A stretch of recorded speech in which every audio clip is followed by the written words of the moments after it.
Tuhan, Kau beri kami hati, beri kami telinga yang mendengar, untuk kami bisa mendengar sebagian dari firman-Mu, biar itu masuk dalam hidup kami, masuk dalam hati kami, biar kami gak cuma sekedar mendengar, kami gak cuma sekedar lewat begitu aja, tapi biar itu masuk Tuhan benar-benar dalam hidup kami, untuk kami menerima cinta yang daripada-Mu. Terima kasih Tuhan, terima kasih di dalam nama Tuhan Yesus, amin. Oke, saya mau putar satu video. Videonya cukup lama. Ini tuh podcast, jadi saya ambil dari podcastnya Daniel Saha namanya tuh. Oh ya, Daniel Mananta. Daniel Tetangga Kamu. Mungkin kalian udah pernah, ada yang udah pernah lihat full versionnya. Saya mau putar di ini nih part berapanya ya? Kayaknya part 3 atau part 2, saya lupa. Saya harap teman-teman nyimak, karena saya nggak banyak hari ini, saya mungkin nggak banyak khotbah, tapi biar ini jadi satu pencerahan buat teman-teman untuk kita tahu cinta tuh kayak gimana sih sebenarnya. Oke.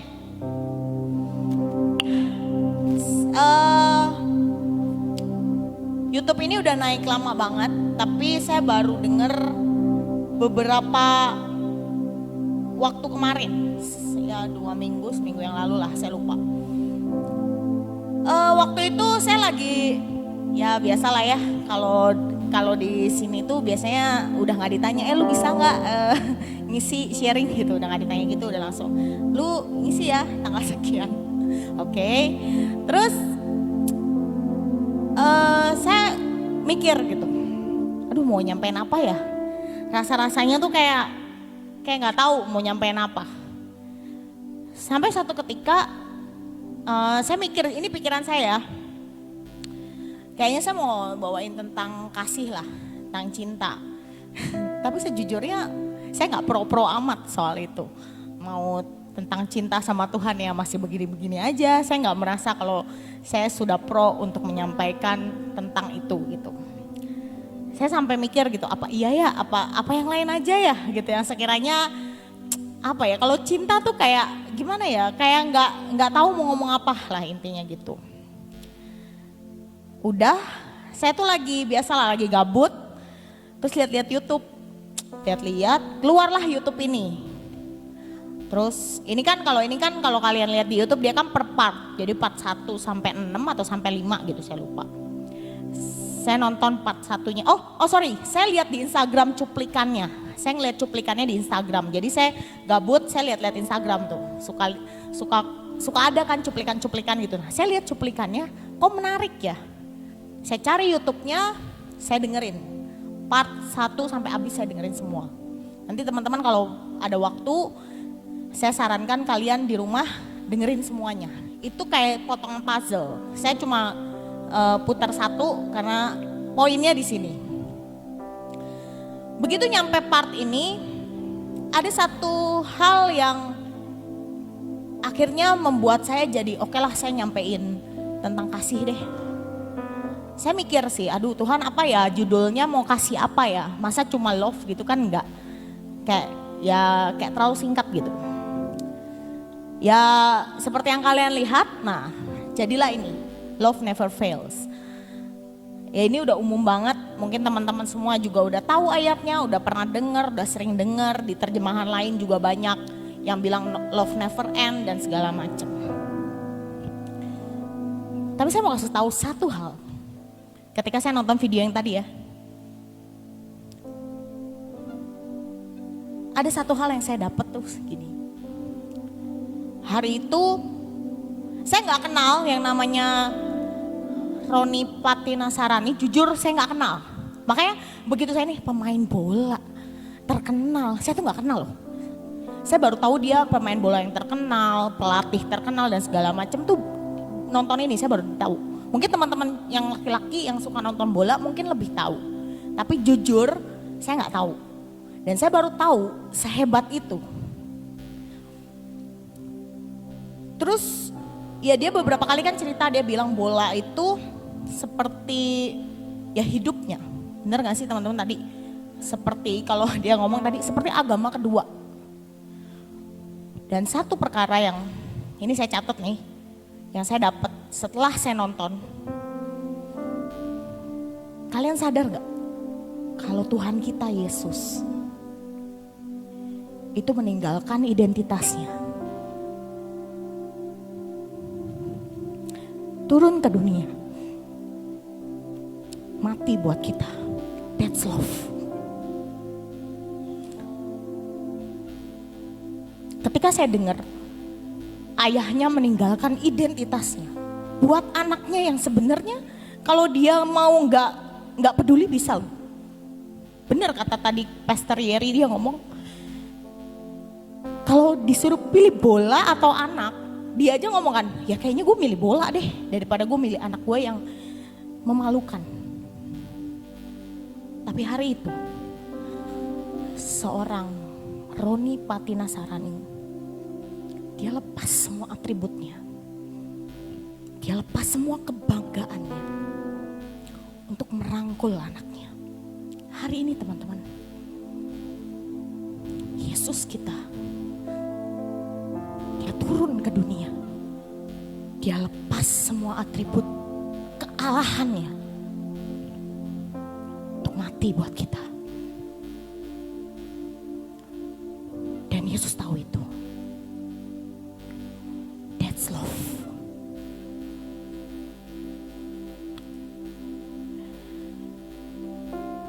Jadi hari ini, kalau teman-teman masih tanya cinta tuh apa sih? Saya mau kasih tahu. Cinta itu seperti Yesus. Dia lepas semua kebanggaannya. Dia lepas semua kealahannya. Dia lepas semua status dia.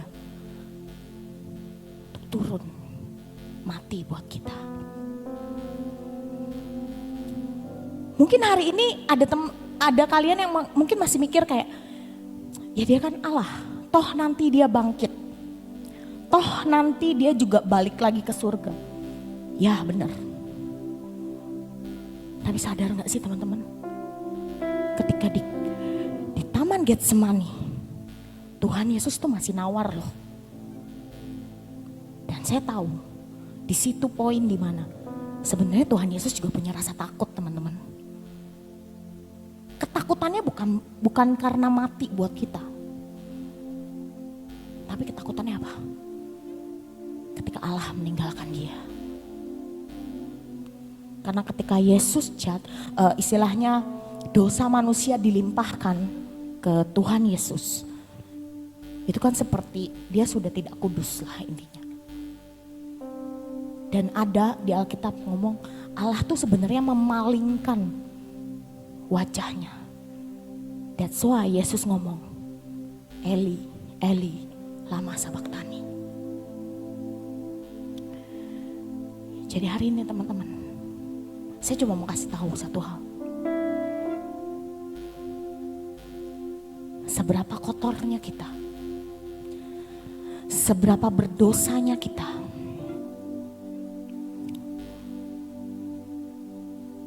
jangan pernah meragukan cintanya. Saya ada di tempat ini, saya berdiri di sini, saya sudah pernah ngomong ya berkali-kali sama teman-teman. Sebenarnya saya juga ya gak layak-layak amat lah.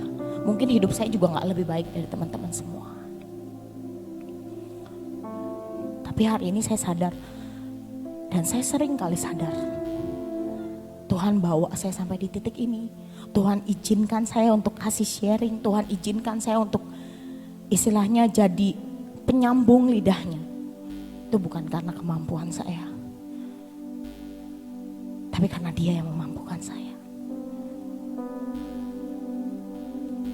Seperti tadi di part tadi ya bagus banget. Ketika dia jatuh di dalam dosa tadi, Pastor Yeri dia bilang, bokap gue ada di situ. Bahkan ketika dia keluar dari rumah, bandar-bandarnya tuh maksudnya bandar narkoba ya, karena kan dia narkoba ya, dia beli gitu.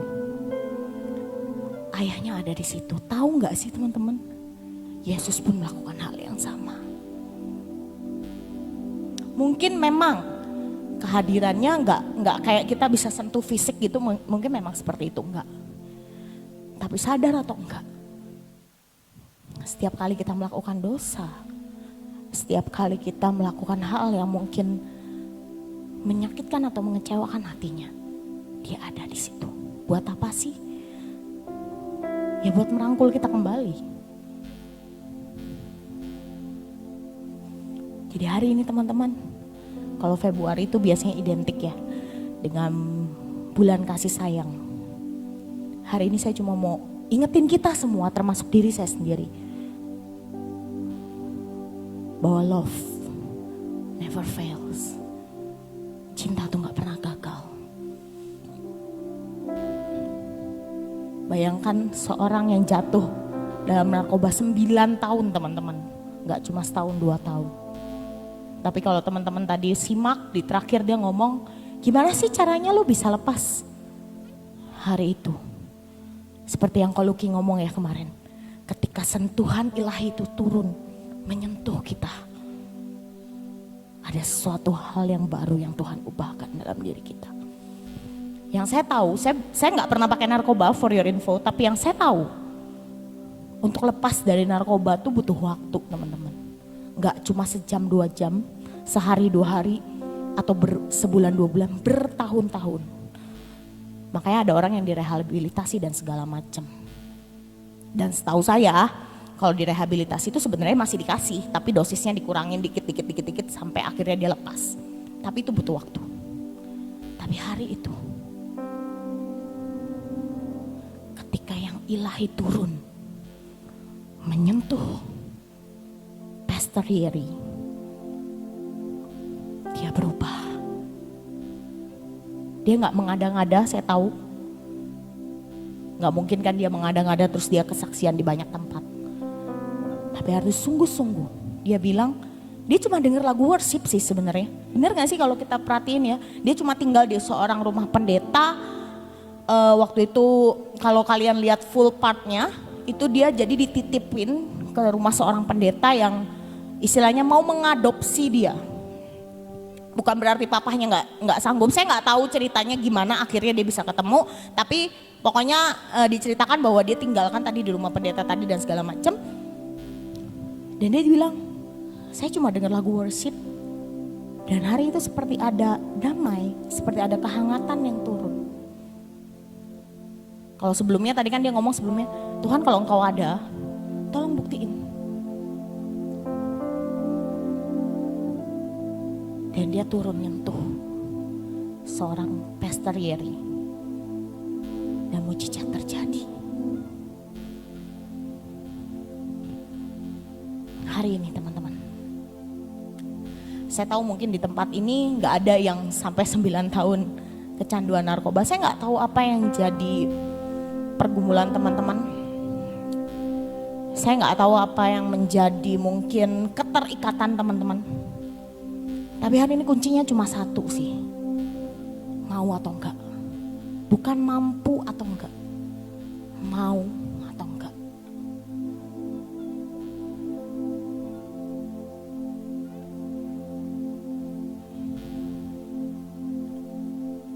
Jadi ketika kita mulai berpikir bahwa Tuhan izinkan sesuatu hal yang enggak baik misalnya terjadi dalam hidup kita dan kita bilang Tuhan gak mengasihi kita, itu salah sih.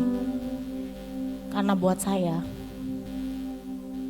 Tuhan sudah menunjukkan kasihnya. Dengan apa? Dengan ketika dia meninggalkan identitasnya. Dia turun jadi manusia teman-teman. Dia benar-benar jadi manusia hari itu ketika dia dicambuk, ketika dia dipaku. Itu benar-benar dia seperti kita merasakan sakit teman-teman. Bukan berarti terus dia pura-pura, menurut saya enggak lah. Itu benar-benar sakit.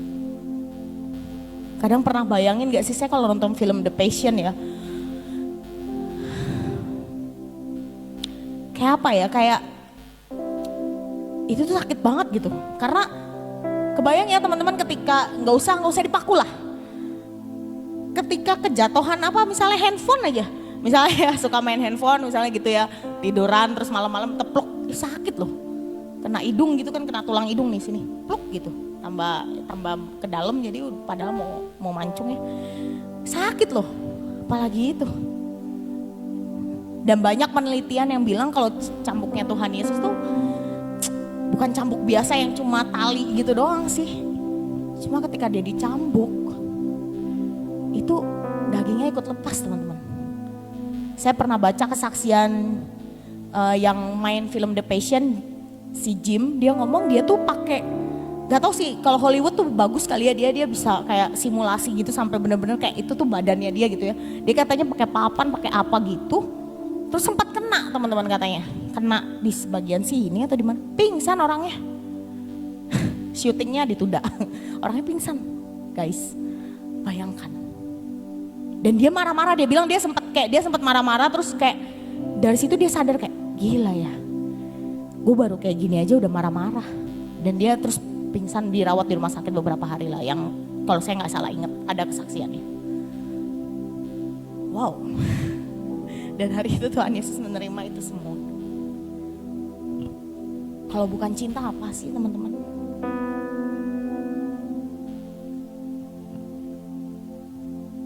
Dan saya mau bilang ya, love is not blind. Cinta itu nggak buta. Jadi kalau cinta itu buta, enggak. Love is not blind. Salah kalau kita bilang cinta itu buta. Kalau buta, nggak punya arah tujuan. Yesus tuh nggak buta. Dia punya arah tujuannya. Apa tujuannya? Nyelamatin kita semua.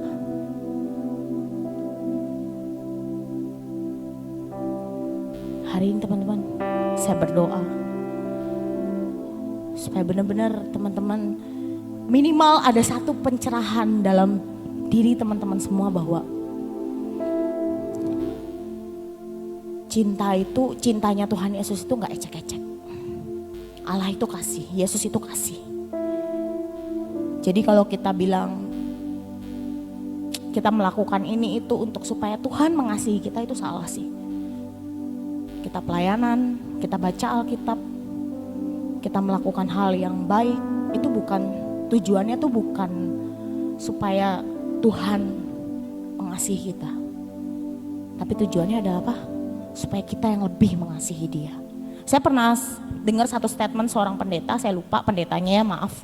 Tapi saya pernah dengar statement gini. Kita baca Alkitab bukan karena kita mau narik perhatian Yesus atau kita mau supaya Tuhan tambah mengasihi kita, no. Kita baca Alkitab supaya kita lebih mengasihi Tuhan. Kok begitu? Karena Alkitab itu kan sebenarnya isinya tentang apa yang Tuhan suka, tentang apa yang Tuhan gak suka, benar gak sih? Ketika ya cowok lah atau mungkin cewek lah, gak cuma cowok ya, ngedeketin seseorang atau lagi suka sama seseorang, yang nyarinya yang suka atau yang gak sukanya? Nyari kan, kita akan kejar apa yang dia suka gitu. Misalnya dia suka apa ya, suka makan Indomie misalnya. Dan dia nggak suka makan apa ya? Kayak pacar saya, dia nggak suka makan seafood. Ya saya nggak akan ajak dia makan seafood karena saya tahu dia nggak suka seafood. Dia sukanya apa? Indomie. Ya saya ajak dia makan Indomie, pasti dia akan senang banget. Sama kayak kita ketika kita baca Alkitab, kita nyari, kita baca nih, kita memahami, oh Tuhan tuh gak suka kalau kita apa? Oh kalau kita bohong. Tuhan tuh suka kalau kita apa? Oh kalau kita gak menghakimi orang. Ya lakukan itu, benar gak sih? Artinya apa? Artinya kan kalau kita mau mengasihi, bukan gini ya, bukan supaya Tuhan tambah mengasihi kita. Ingat teman-teman, Tuhan tuh kasih. Jadi dia gak akan berhenti mengasihi kita even kita gak mengasihi dia. Ini faktanya. Even kita nakal banget, Tuhan gak akan berhenti mengasihi kita. Tapi apa ketika kita baca Alkitab?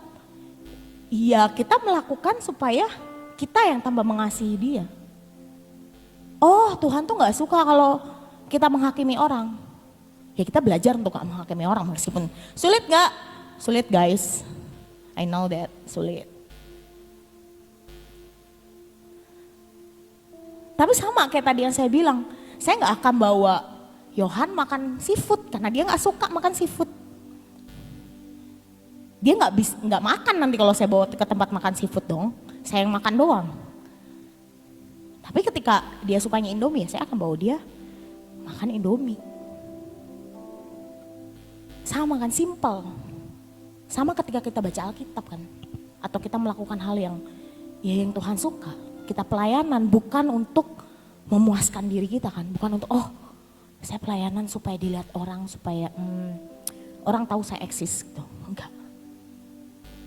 Saya pelayanan ya supaya saya tambah mengasihi Yesus. Karena Yesus sudah mengasihi saya. Di Alkitab bilang, Yesus yang terlebih dulu mengasihi kita, benar gak sih? Gitu. Di hari ini teman-teman, camkan baik-baik. Cinta itu gak buta. Cinta, sorry saya harus bilang, itu gak bodoh. Apakah Yesus bodoh? Dia turun ke dunia mati buat kita? Enggak.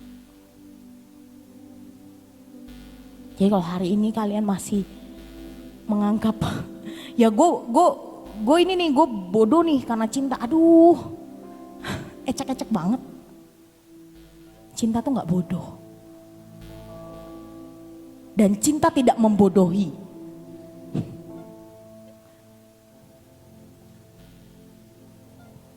Dan cinta tidak buta. Dan tidak membutakan. Seringkali ya kita aja yang punya pengertian sendiri ya. Mungkin jadi kayak, ya jadilah begitu gitu. Padahal gak seperti itu. Menurut saya Yesus gak buta. Untuk dia melakukan hal konyol, mati buat kita. Dan dia tidak bodoh untuk dia melakukan hal itu menurut saya. Dia punya tujuan dan jelas.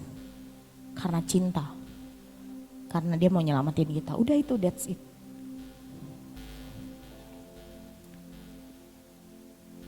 Dan hari ini seorang Yeri Patinasarani, kalau kalian pernah dengar, dia jadi seorang hamba Tuhan yang luar biasa. Mungkin kalian pernah dengar khotbahnya, mungkin kalian pernah lihat secara langsung dia khotbah dan segala macam. Tapi buat saya,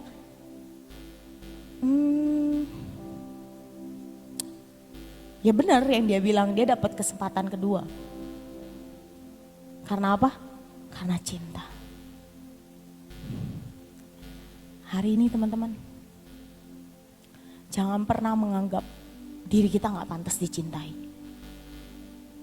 Saya mau kasih tahu, kalau kalian nganggep ya kayak diri gue tuh nggak pantas dicintai, jadi ya udahlah gue kayak ya udahlah kayak, terutama ini saya melihat ya kecenderungan anak muda lah, terutama biasanya kebanyakan perempuan.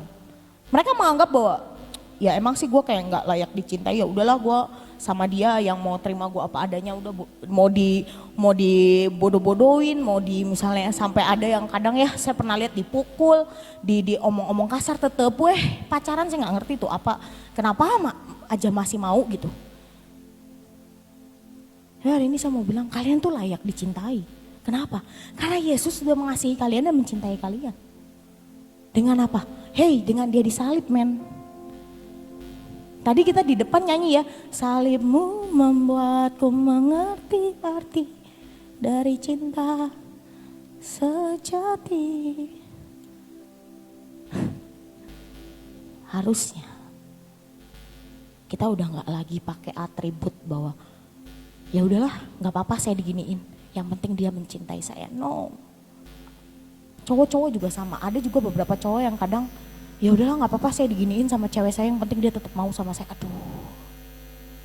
Aduh saya tuh mau untung nggak ketemu saya, kayaknya kalau ketemu saya tajitak gitu.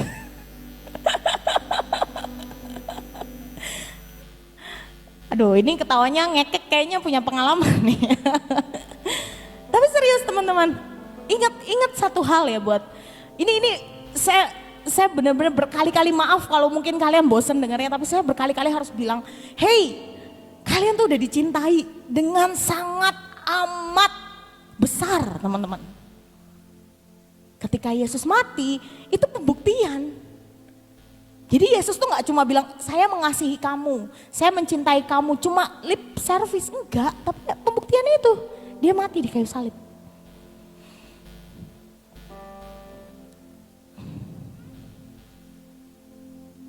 Itu pembuktiannya dan ya itu yang harusnya kita sadar bahwa ya kita dicintai dengan begitu besar.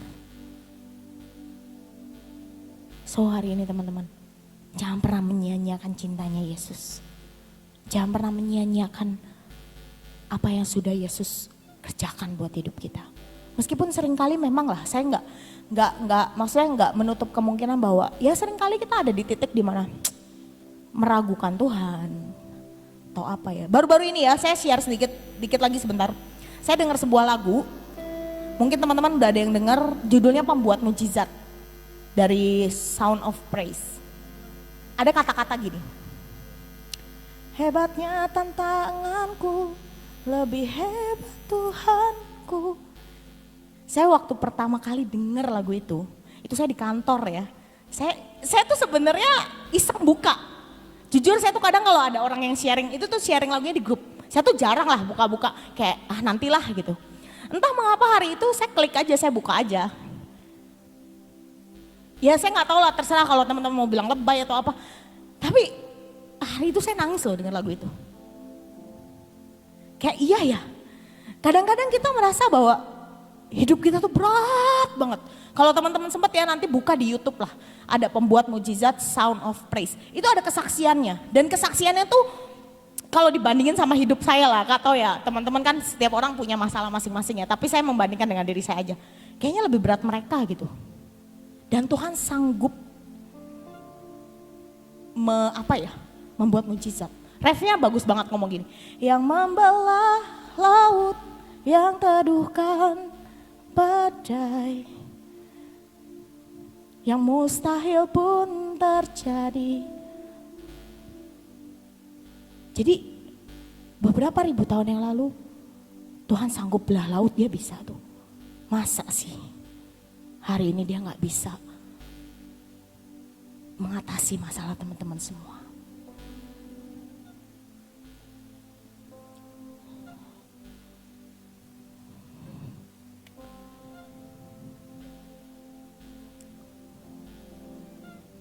Bener, saya waktu dengar lagu itu tuh saya merasa kecil sekali. Kayak iya ya, seringkali itu kita, ya saya lah, jangan kita nanti kan disangkanya menghakimi ya. Seringkali itu saya gak bersyukur dengan hidup saya. Seringkali saya masih mikir kayak, Tuhan tuh dengar doa saya gak ya?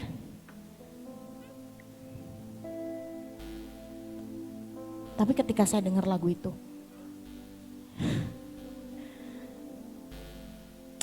iya ya. Bahkan yang hari itu dianggap mustahil. Teman-teman, beberapa kesaksian orang-orang di dalam situ, itu memang benar mustahil di mata manusia. Hari itu sampai udah ada yang divonis dokter, sampai udah ada yang kayak hopeless banget. Tapi di waktu yang tepat sih, saya nggak tahu sih, mereka nggak cerita rentang waktu berapa lama, tapi saya percaya di waktu yang tepat Tuhan tuh kayak cuma tinggal klik dan mujizat terjadi, teman-teman. Benar-benar mujizat terjadi. Salah satunya yang nyanyi itu yang WL-nya, dia tuh divonis tidak bisa punya anak. Tapi hari itu Tuhan sanggup buat mujizat dan dia hamil, dia punya anak. Itu udah divonis loh teman-teman. Secara ilmu kedokteran lah. Bukan berarti terus dokternya salah. Saya percaya kalau biasanya kalau orang-orang yang udah divonis gitu dia akan pergi ke beberapa dokter. Dia gak akan cuma satu. Dan ya dia gak cerita beberapa dokter, tapi ya sepengetahuan saya mereka akan pergi ke beberapa dokter untuk make sure. Dan saya percaya mungkin dia juga udah pergi beberapa dokter dan dia sudah kayak di satu titik bahwa oh ya benar-benar gak bisa punya anak. Dan itu mustahil gitu loh. Hari ini saya gak tahu sih apa yang jadi masalah teman-teman.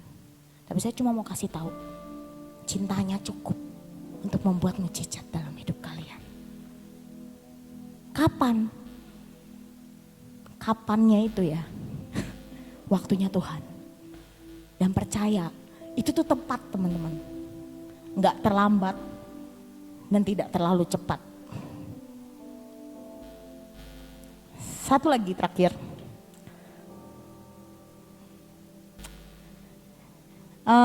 Saya dengar satu lagu, ini lagu udah lama, Beautiful Name. Ada liriknya ngomong gini.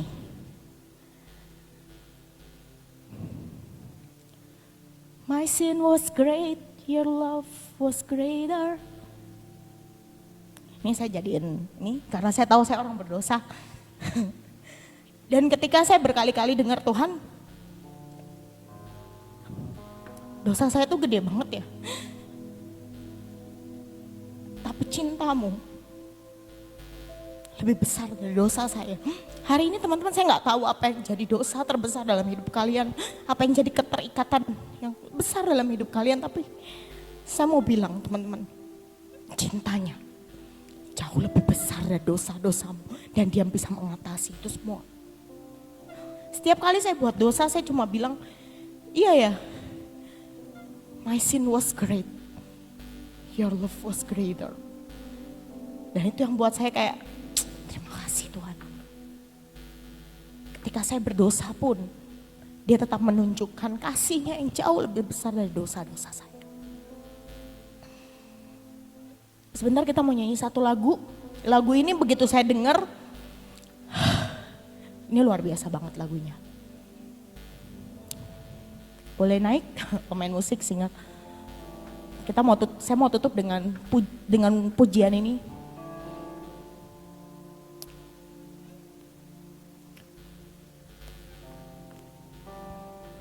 Semoga ya teman-teman ketika teman-teman semua nyanyi lagu ini. Saya nggak mau cuma kalian ngikutin teks, emang bahasa Inggris sih. Tapi saya harap teman-teman bisa meresapi kalimat demi kalimat dari lagu ini. Lagu ini cukup powerful buat saya dan semoga ini jadi berkat buat teman-teman semua.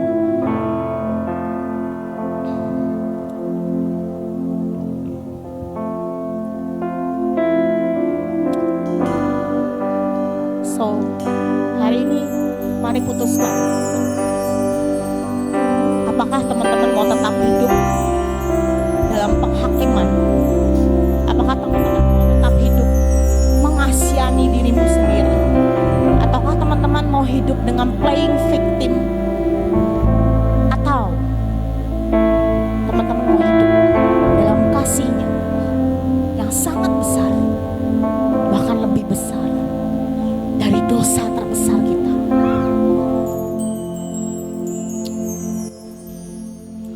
Your mercy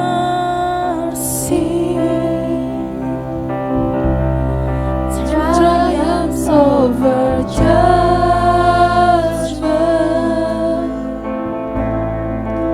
Love wider than horizon,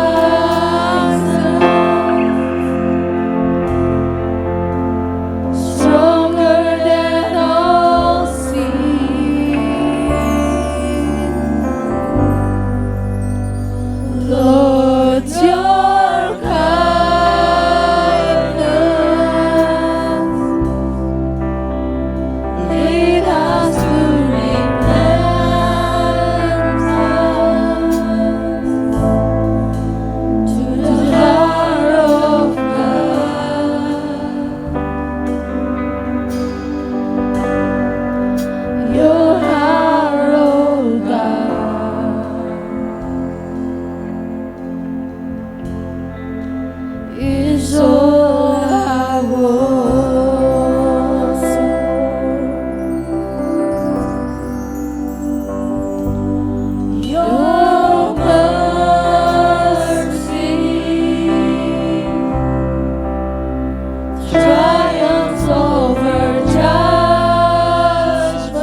sendiri mari berurusan sama Tuhanmu masing-masing.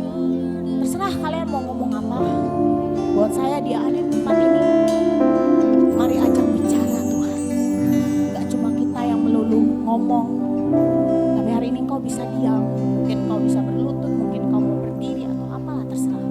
Tapi hari ini mari teman-teman kita mau belajar untuk dengar dan ajak Tuhan ngomong. Kalau ngobrol itu kan dua arah ya. Mari teman-teman. Terserah engkau mau tutup mata atau enggak atau bagaimana terserah. Tapi 5-10 menit ke depan mari ngobrol. Mari miliki pengalaman sendiri sama Tuhan.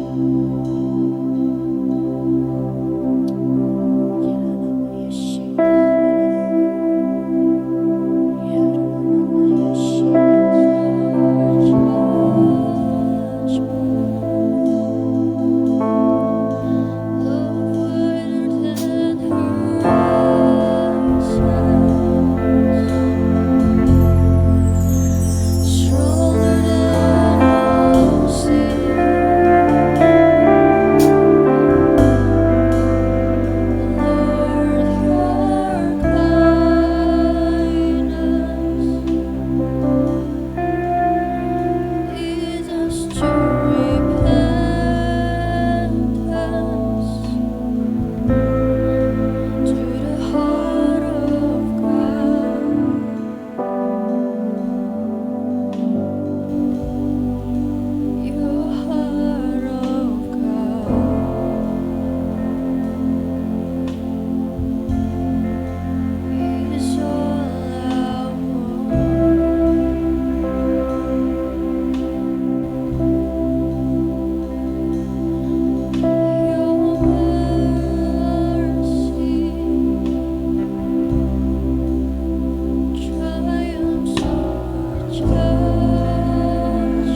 sangat kuat.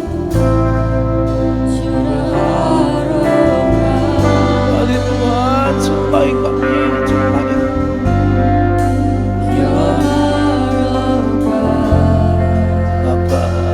Kau bersih.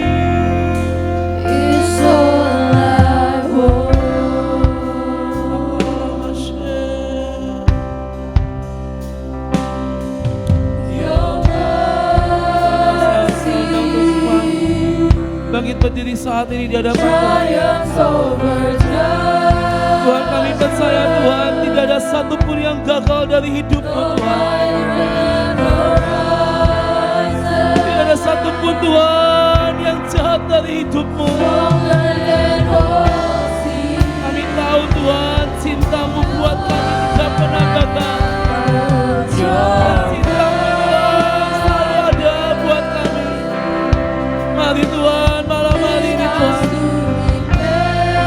buat kami berkomitmen di hadapan-Mu Tuhan, bukan karena sebuah paksaan, tapi biar ini menjadi Tuhan keputusan kami malam hari ini. Dan biar hidup kami Tuhan terus melekat dengan-Mu. Yo Masih, Yo Masih.